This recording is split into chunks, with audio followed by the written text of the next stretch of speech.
Hello Sagittarius, and welcome to your 2026 New Year review. We're going to get started with these cards that are already laid out for you. These are the major planets and events that are shifting in the year 2026. And these are going to reshape our world order and reshape your life. So we're going to talk a little bit about what that means specifically for you. And the first out of the box is Neptune. Neptune is moving into Aries January 25th. And Neptune is the planet of sacrifice, the planet of sometimes imagination, dreams, ethereal, mystical, magical, psychic. Also, it can be deceptive and a lower vibration. It deals with incarceration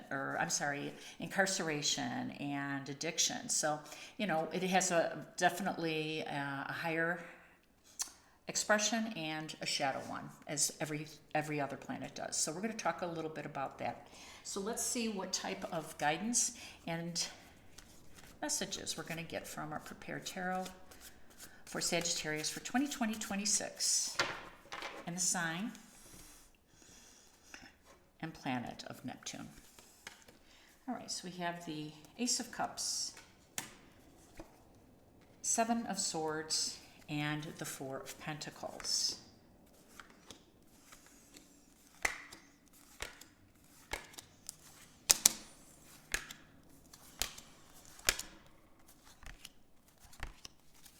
All right, so right off the bat, I talked a little bit about some lower vibrations, and we have the card of deception. The Seven of Swords represents secrets.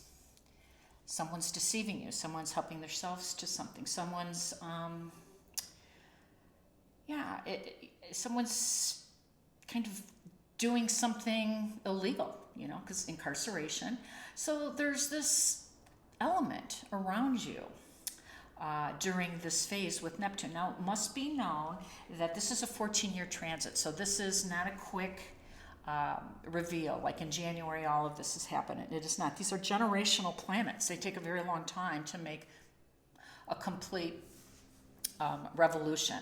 And in each sign, Neptune takes 14 years. It was in Pisces in 2011, and it moved out a little bit ahead into Aries in 2025. It's currently in Pisces, but moving back to Aries for good in January. So some type of illegal, immoral, deceptive, or shadow thing going on here. Maybe you know what that is. Okay. Next, we have this Four of Pentacles. Now, the Four of Pentacles indicates a period of grasping, attachment. And Neptune also rules the 12th house of karma. The 12th house teaches us how to let go of things, right? So that new things can come to us. So I like that these cards are lining up for you. Now, let's take a look at the Ace of Cups, because this is a highly spiritual card and a highly spiritual planet. It is one of the most spiritual planets, in fact. It rules mysticism, though, too. It's not just a dogmatic type of belief system. It is spiritual by nature, ethereal, and it's universal love. And I like that the Ace of Cups showed up, because this is a spiritual gift coming in, one that's going to emotionally delight you. Something at this level, though, and I think this is very close to the Yes card. I love the Ace of Cups because it does talk about abundance spiritually, because it's of the spiritual realm in a spiritual planet that rules a spiritual house. And it is also emotional and financial. I mean, this is kind of touches everything here. So let's see what we can find out for Saturn, which is right next door. Now, I wanted to say that Neptune is going to be in your 5th house. So your 5th house is the house of love and romance. And when we're looking at this Ace of Cups, again, it's emotional, something new that's going to delight you, something that's going to put you over that. This is going to probably be something in the love or romance department. So for some of you who are already in a relationship, this can bring it to a higher level and also attract new and more aligned individuals coming to help walk your path. So it's also, the fifth house is the game of kind of chance. It's self-expression.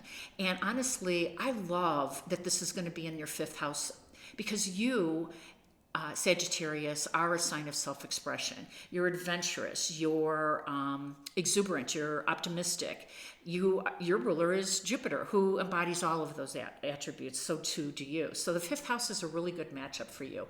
And the fifth house is games of chance, and taking risks, right? And that's what you love to do. That kind of lines up with your native house, the ninth house. So this is going to be a really interesting period for you. And again, it's not going to be a quick one. It's going to last for 14 years. So pace yourself. It doesn't all reveal in the first few months here, because it's sticking around.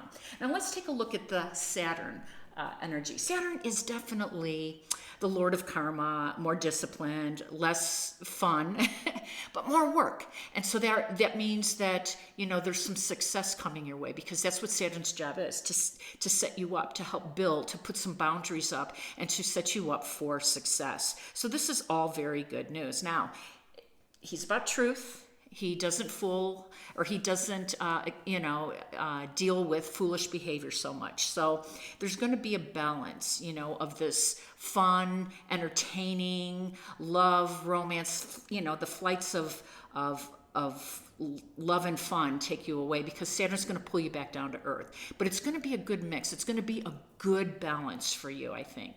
So let's see what Saturn has to say about his stay in Aries for 2.5 years, though, not obviously for 14. Perfect. King of Pentacles. There's that love again coming in for you strongly. Oh, I like this edge. All right, and then we have the Ten of Pentacles, which is the success that I talked about too, in the fifth house, because again, it's games of chance. It's a little bit of gambling. I don't want to promote that, but I'm just saying that's the kind of, it's not from income. It's from games of chance and lucky encounters, because Jupiter puts that spin on it. So let's look at this. We have the King of Pentacles, and the King of Pentacles is a wise, also successful, extremely abundant king. And this energy is suggesting that you are going to, along with Saturn, right, energy, you're going to lean into the side of yourself. You're going to become, yes, you're going to make room for the fun and the enjoyment and the entertainment of the fifth house. And perhaps when you're doing that, you're going to rise back up to your level of vibration. Sagittarius, you are one of the most exuberant and magnetic signs out there. You're the fire sign. You're the wands. You draw people into you because of the joy that you exude. And when you do that, these are the type of people that are going to be drawn to you. These successful, prominent individuals. And this could be that love connection, because of course it's in the house of love. Now the Ten of Pentacles suggests that this is going to be legacy wealth. This is going to be a period where the money just starts to flow, where you're attracting the right finances, where you're attracting the right people. I like this because you're in a community, you're in a town square, you're in this environment that is your new place. This is where you're meeting these new people, some older people, some families, this, nice couple here. This could be you looking at, at this potential spouse, this new individual coming in, because this Two of Cups is saying you're meeting this person, and this is the environment you're walking into, and this is the success that's laid out for you in this house. This is pretty auspicious. All right, next we have Uranus, and we know that Uranus is the great awakener. Yes, he's the sign of genius, ruling the cerebral. He helps us synthesize information. It's an air sign, so all of that. It's Aquarius's ruler. And of course, Aquarius is hosting Pluto, which is all transformative power too, which we'll talk about a little bit. But this is going to kind of wake us up. It's going to be sudden impacts sometimes, and surprises, unpredictability. And, Uranus loves freedom. And, Viva Revelation and Viva Revolution, both of those, right? That's kind of the way Uranus rolls. Ready to make change, ready to go into the future for progress for the collective. So I like it a lot for you, and we're going to find out what type of energies you are attracting. Perfect. Guardian Angel, Temperance. Now this is your card too. This is Jupiter's card, and Temperance is about moderation, keeping the balance. And I talked about that a little bit when you're drawing in this new love connection, this new partnership, this new equal, loving, harmonious relationship that is attached to wealth and abundance. There's going to be a need not to get too carried away with things, not to, celebrate and just bask in this. There's got to be a sense of, you stay in your integrity, but you have to stay balanced and not go over the top, is what Temperance is saying. Moderation. It's also a very alchemic card because it's turning water into wine, and I like that because there's magic in us all, and I think that's what's happening to you. Now, Eight of Pentacles suggests that you're building up your skill set. You have a new job. But whatever it is, whether it's a side hustle, a new job, an art project, whatever that is for you, it's an increase. So you have this increase in finances. You have this windfall in finances. You see where I'm going with this, right? And honestly, you have the King of Swords coming in, which is a little bit more of a stern and stoic energy that you usually don't necessarily vibrate to. But what I can say is that it goes along with Temperance. Remember the Temperance card is here to balance you. This is the counterbalance for all of this lovely, entertaining and heart space emotions that we can get carried away with. That's what love is, right? That is what being, connected to somebody on a spiritual level means for us. So the King of Swords is going to keep you grounded to things. And I love it because the swords represent the air signs, and this is Uranus's, journey. Now we know that Uranus is retrograde in Taurus when we, first enter 2026. It's been there. And since November, actually. And the sixth house is where it lands for you, and that's in your house of work and daily habits. So the Temperance landing in your daily habits and work, with the moderation, maybe not a lot of late nights, not a lot of, be a little bit more disciplined, which is what the King of Swords represents, for this area of your chart, because this is going to be with you until it changes signs in April. And in April, it goes back into your house of relationships. So you're dealing with love and romance. With these two planets, you're dealing with relationships in Uranus's house. So it's a very, very emotional time for you, and it is going to be a very uplifting time for you. Now, this is coming by way of your job, probably, where you're meeting this individual, where the shift is happening for you. So I like it. You might already have met this person at work. You probably already are connected at some level.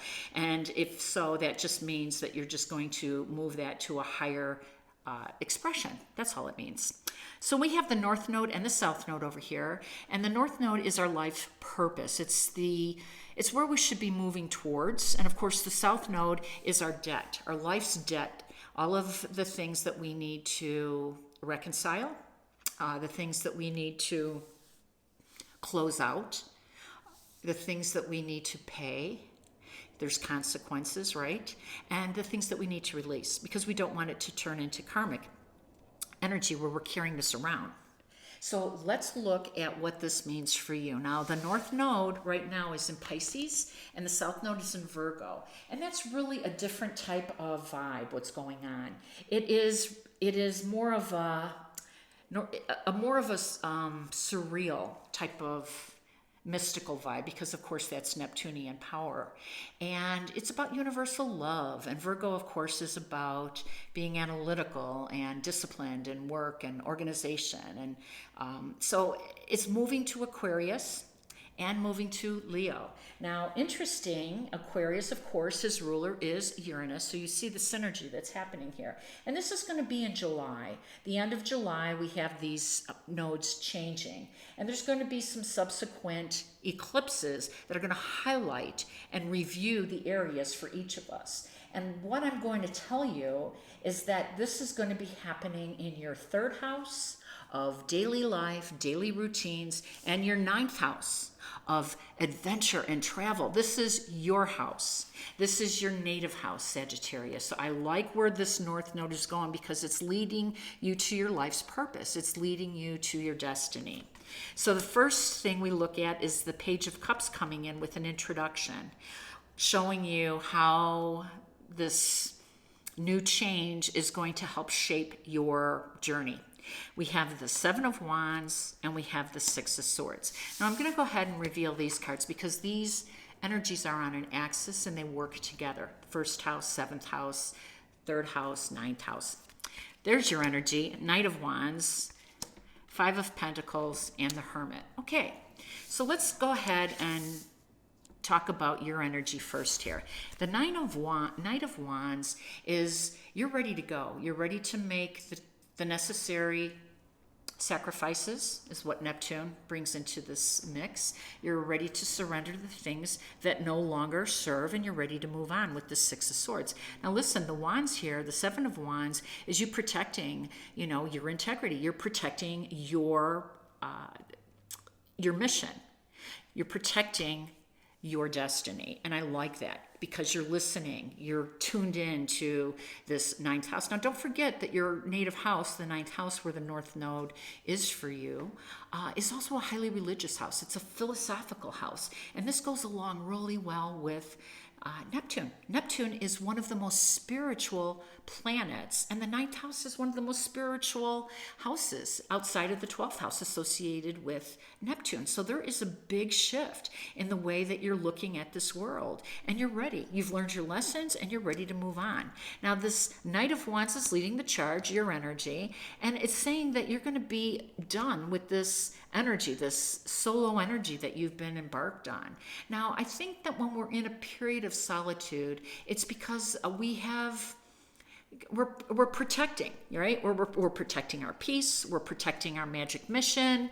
We're protecting ourselves from adverse conditions, adverse connections. And you've certainly had your share of that, and you're ready. You're ready to move on to this journey. Now, this Five of Pentacles says to me, now this is, again, under the South Node. Five of Pentacles is it's an energy of not moving on a whole level, right? Being victim, being a little less than healthy, downtrend in your finances, downtrend in your health, things of that nature. It also can represent a period of benevolence where you've been the one helping somebody who's been down on their luck. And for some of you who have done that, it's so noble and it's so lovely and it's part of who you are, Sagittarius. But this period is going to come to an end, and it's your job to release it. That's what your test is here. So you have the backing of these powerful planets. You have the backing of the universe, and all you have to do is kind of show up and be yourself and just lean into these natural inclinations that are laid out for you. Love, romance, adventure. I love this. Now we're going to end your reading with another oracle card, and this oracle card is going to represent Pluto. I didn't lay Pluto out because Pluto isn't making his moves here in 2026. He already made his move in Aquarius, but it's a very important energy for this year and moving forward because it's a generational planet. And as we said, generational planets make big moves. They're more disruptive than, Mars and Mercury moving in and out, because those are quick energies, and we can kind of be a little bit more flexible and adaptable and kind of regain our strength and be prepared for the next, situation that comes our way. So here we go. Look at that. Loyal heart. That's what Pluto is saying. Loyal heart. That energy says to me that you are being true to yourself, that you are listening to what really sparks your interest and sparks your passion. And I think you're going to find this in your environment. This is happening in your third house of local community, Sagittarius. So for some of you who have moved or getting ready to move, this new environment, this new neighborhood, this community that you're moving into will be the one to help attract or bring in this love story, this fun time of entertainment and joy. And it is definitely the loyal heart where it lays. I like it. If it resonated, please like, share, and subscribe. Wishing you all balance, peace, and harmony. Happy New Year.